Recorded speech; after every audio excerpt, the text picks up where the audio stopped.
Blessings of light. What we'd like to share with you today is about our Astrophysics Daily Attunement tape series. In this tape series, you get to have the benefit of working with the group energy. There is no power like the group. More can be accomplished with others than can be accomplished by oneself. For this reason, at a special Teachers Intensive in Honolulu, Hawaii, we recorded our daily attunements for an entire week. Now you too can share with others in your daily practice of these attunements. Each morning we arose at 6 a.m. with the singing of the birds and the beautiful Hawaiian sunrise. You can hear the birds in the background even when you're doing these tapes. Whenever everybody is silent, the birds are there. It's beautiful. You can pick up on that essence that we experienced at that time. Chanting is a powerful part of the astrophysics teachings. It is to clear out negatives and affirm our true nature as sons and daughters of God. We call to the Christ and Masters and program in positive habit patterns. For the first half hour we chanted. Then for the next half hour we attuned to the rays of the day, Christ, the Masters, and the Archangels. Again we affirmed through the spoken word our divine heritage, through calls, decrees, affirmations, prayers, and fiats.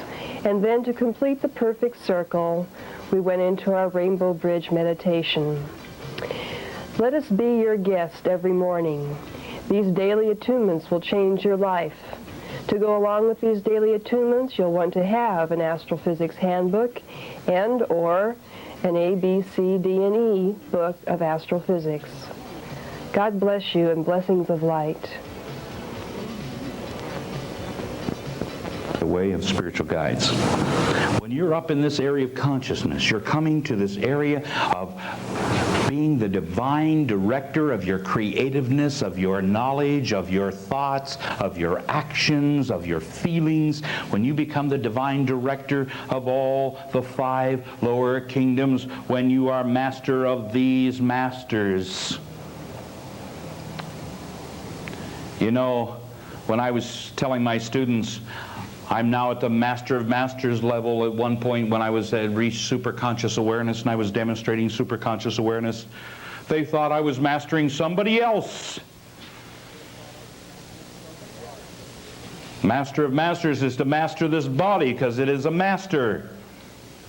But it has no power of its own. It has to be animated by this individualized spirit. The emotions would never move. No thought would ever move if there was no life or spirit in it. No thought, no feeling, no knowledge, no ideas would ever have any power at all if there is no spirit in them. And if you cannot put your individualized spirit as a divine director of your mind, your emotions, your body, your consciousness, then you are bound. Unbind yourself, find out where it's at, free yourself, wake up tomorrow as master. Go into your deepest meditation till you're aware of your aware, and then come out the way you want to be. I went in as a chef and came out as a God man. And sometimes by about 5 minutes after the meditation that'd wear off. But I went back in again and again, and sometimes it would only last doing my classes. But a journey of 1,000 miles are taken with the first step. You've got to take the steps. What's the first step? Are you disciplining yourself? Because self-discipline must come in here. And if someone else makes a suggestion, are you a contrary and going to do something different just to be different? Or are those, well, I'll do it some other way. When I'm asking the students, when I'm going around the room, what did you experience this week? I can tell whether they're doing what they're directed to do or if they're doing something they want to do. Because they tell me all these other things. When I ask them a simple question, they want to tell me everything else that happened. They're not following completely the discipline. And it's not my discipline, it's their self-discipline that matters. I can't stand over them with a whip. I can't beat them into submission. That's not the way of God's people to do to one another. That's the way of the Roman. That's the way of the slave drivers. That's not the way of God's people. And so that first movement, don't beat on yourself. Don't criticize yourself or you will draw that. Don't beat on yourself or you'll get beaten. Don't weaken yourself or you'll be weak. It's your inner strength and power when you see clearly. It's the inner strength and power when you see clearly. And there is definite steps in spiritual science to reach spiritual consciousness. If you are working with psychic powers, you are only working with the power of your individualized soul. If you're working with spiritual powers, you're working with great beings of light and energy. Metaphysic means beyond the physical. Well, go beyond the metaphysical. Para-metaphysical. Maha-metaphysical. Beyond it. Beyond it. If you're working with psychic powers, go beyond it. Beyond it. How about the whole accumulated soul of humanity if you had that power? And who stood in that power? The great masters of light stood in that power. They had the power of that because they did one thing. They said, Om, Titset Om, I am that I am. They used the law of identification. They said, I am that. It's the law of identification. What are you putting after I am? I am sick and tired. That's what you've got. I'm a failure. That's what you got. Are you saying I am a success? I am in good health? When somebody comes up and asks you a question, what do? Jump all the garbage out on them? Or when you ask somebody a question, do they dump all their garbage on you? I tell them, take it to the garbage dump. Let it go. But what do I do with it? Let it go. Do you want to carry that around? If your body does not excrete, your body gets sick. If you do not excrete those garbage thoughts, emotions, and ideas and knowings, you are constipated in those inner planes. You are backed up. You've got things, every time you go to make a move, binding you. And you wonder why you cannot see clearly if you put other images there. Fantasies, fantasizing. There are ways to open up the imagination for creativeness through certain fantasizing ways, but the wave of reality can never be reached in fantasy, only by direct cognition, only by clairvoyance, by being clear, seeing clear, not superimposing images or forms upon it. You have an individual angel that is with you recording everything that happens to you. Is going to spend its eternity with you recording. Can you imagine the sacrifice of love of that angel just to be with you, to record all you're doing for you, to lay at the feet of God when you enter back into the presence of God? Have you given your soul to God? Have you laid your experiences at the feet of God? Or you say, wait a minute, I got to do something about it before I can lay them there. You see. Are you laying them at the feet of the God self in you, God in you as you can? If you can't come to that level, you'll never make it out to the greater levels. The next level in the cosmic beings, the forces that guide you. You know, one of the cosmic forces that I was taught by the North American shamans was the force of gravity, and how that power can work for you. And they'd show, well, here's this great big rock. Lift it up, he'd say. I remember when he told me to do that. I says, you're kidding. It was about a 1,000-pound rock. And he says, well, I'll give you as long as you need. And so he went over and sat down, and I walked around the rock, and I pushed on the rock, and I sweated, and I grunted, and I groaned, and man. About an hour later, I just went over and sat down next to him. He laughed. And he gets this other smaller rock, and he takes it over there, and he goes over and he gets a board, you know, an old wooden limb, and he sticks it under the rock, and he goes, and the rock goes, moves. I said, oh, you used a rock and a board. And he says, that's wisdom. He says, that's how you work with gravity. He says, you don't try to overpower it. It's a great force. You see. Here comes the north wind. He says, how are you going to stop the north wind? I'm saying, stop! Nothing. You know what he does? He puts up a tent. Again. Some want the power to control the elementals, peace, and stop the wind. That can be done. But there are simpler things that anyone can do. And he started showing me simplicity. Keep it simple spiritually. These cosmic forces of all creation are here. The truth is a force. Love is a force. Wisdom is a force. And power in the universe. Truth, the reality, is reality everywhere. It doesn't change from one place to another. Those that are caught in multiplicity will say, well, it's relevant.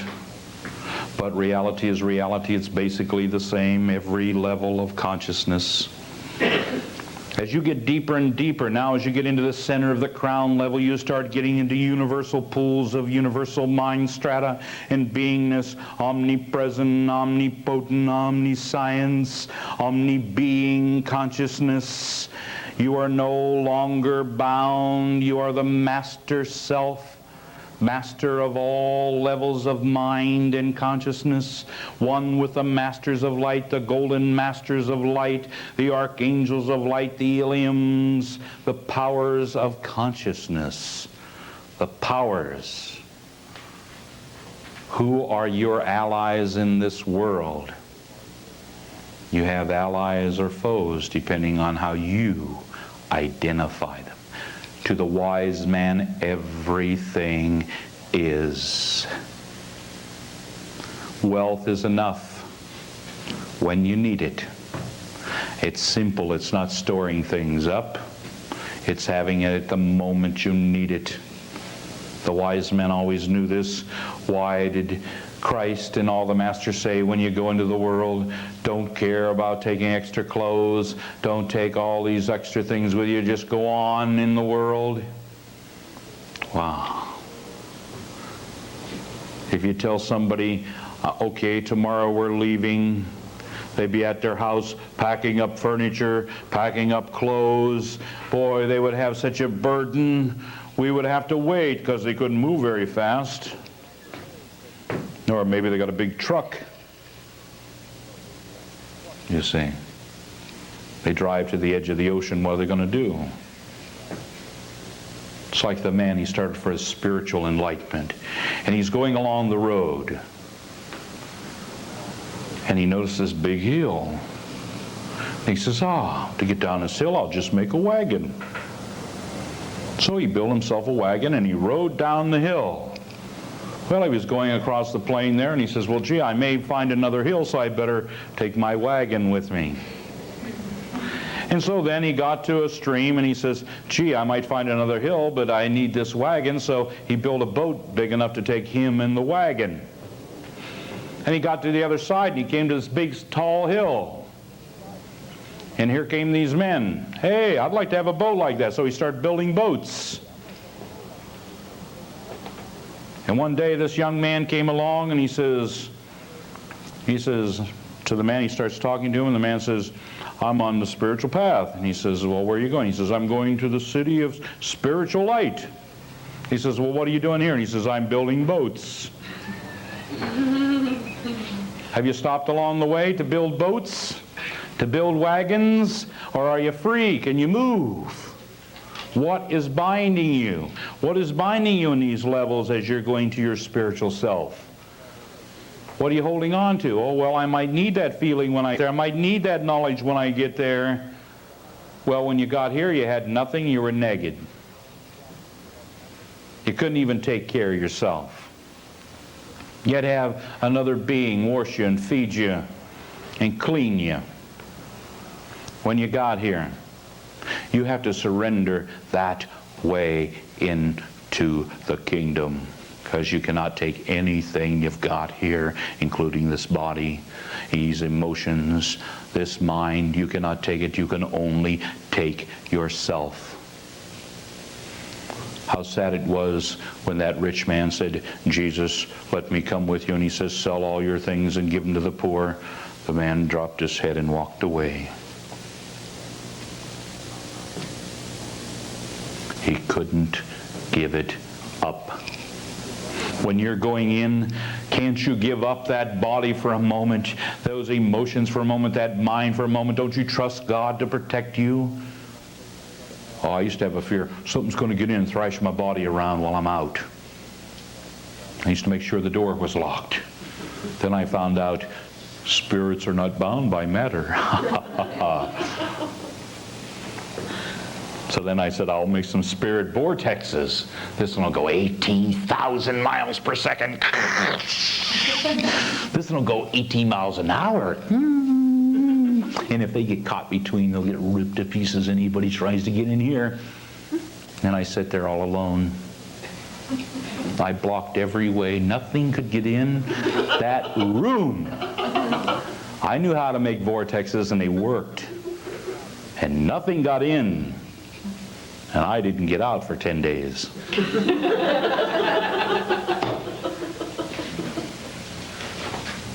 You know, fear can make you do funny things.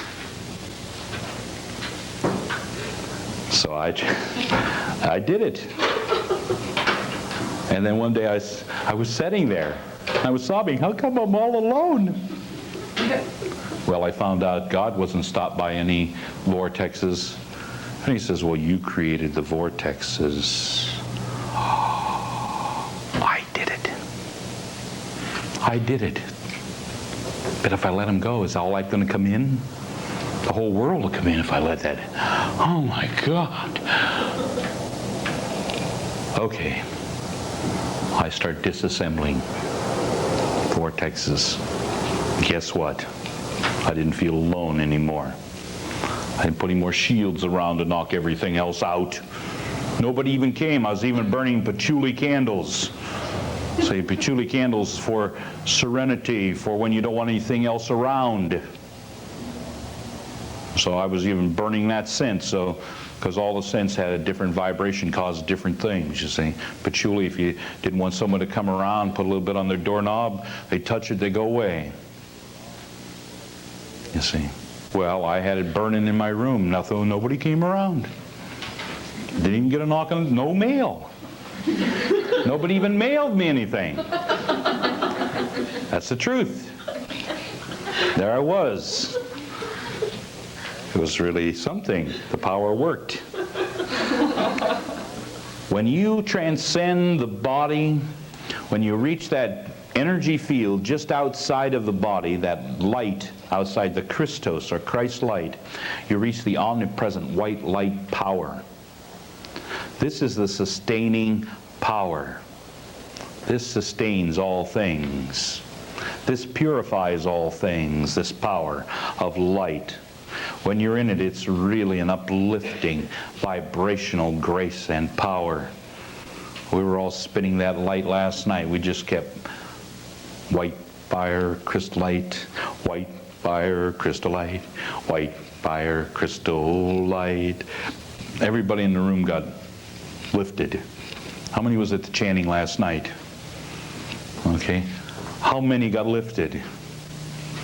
See. the energies was there. Because we were calling spirit into our auras, we were letting it in. We were making the call, and for the initiate, the call compels the answer. For the seeker, they're still looking. You see, there's the lost. They're not looking for nothing.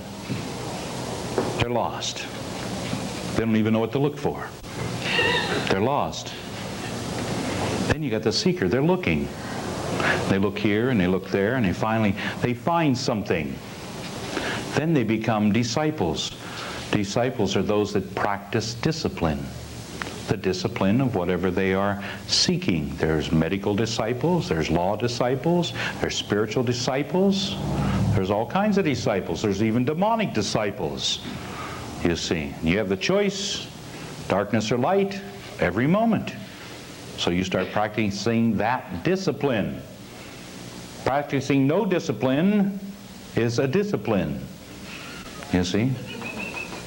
The desire to be desireless is a desire. It took Buddha 6 years to realize that. He was desiring to be desireless so much, and one night after he'd fast for illumination for this desireless state, he was in this river. He was so weak he could hardly get out of the river. He pulled his strength up, and he realized as he was crawling out of that river, he fell under this tree, and he realized for the first time in his life, a simple thought came to him: desire is a desire. And a desire to be desireless is a desire. And if you wish to be desireless, have no desire.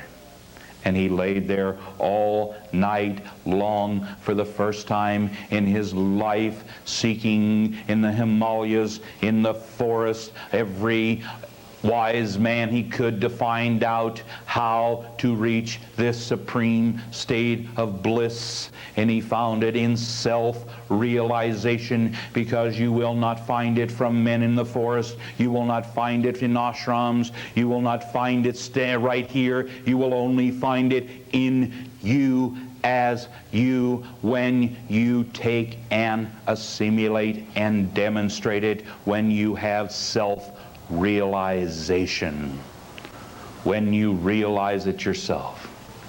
And the only way you can realize it is start the disciplines. Once you start the disciplines, you become an initiate, because you get initiated how to use those disciplines physically, how to use them emotionally, how to use them mentally. And then pretty soon you begin to be able to adapt those things to different things. And then you get a master at adapting them. You become a master. Then you teach others. You see, a master of masters. You begin to teach others that same thing. You see, then you become one with the powers of this planet, the planetary logos. Then you reach out, you become one with the cosmic powers, the universal powers of all beingness. But it takes the discipline to get past this body, to get past these emotions, get past these thoughts, get past your knowledge, your experiences, get past your ideas, get past yourself, to become selfless, desireless. If you were desireless out here, you'd starve to death. That's an inner state of being. A wise man knows to limit his desires. The more desires you have, the harder you are to please, and the longer it will take you to accomplish anything. And you may never accomplish it if you have too many desires that are pulling you in many different directions, one step at a time, one thing at a time. And if you want your spiritual guides, concentrate on it, put the effort there, persist until you succeed. I will persist till I succeed. I will persist till I succeed. And when you're reaching it, I am a success. I am a success. If you're just getting in your thought, you're already a success. In any level you're getting it, you're already a success. I am a success. I am beauty unfolding. I am that. Om Tet Set Om. I am that. I am that. You've reached the identity of that. because you have claimed it with your words, with your feelings, with your actions, with your deeds. You are adding to these things every moment of your existence by everything you say, do, act, feel. At any level of consciousness, you are adding to the sum total of your beingness. There are many different guides. You find the one that has done it. You don't go to the one that are out there that are lost. You don't go to the seeker. You don't go to the disciple. You don't go to the initiates. You don't go to the adapts. You go to the one that's the master of it. That's when they can do it at will.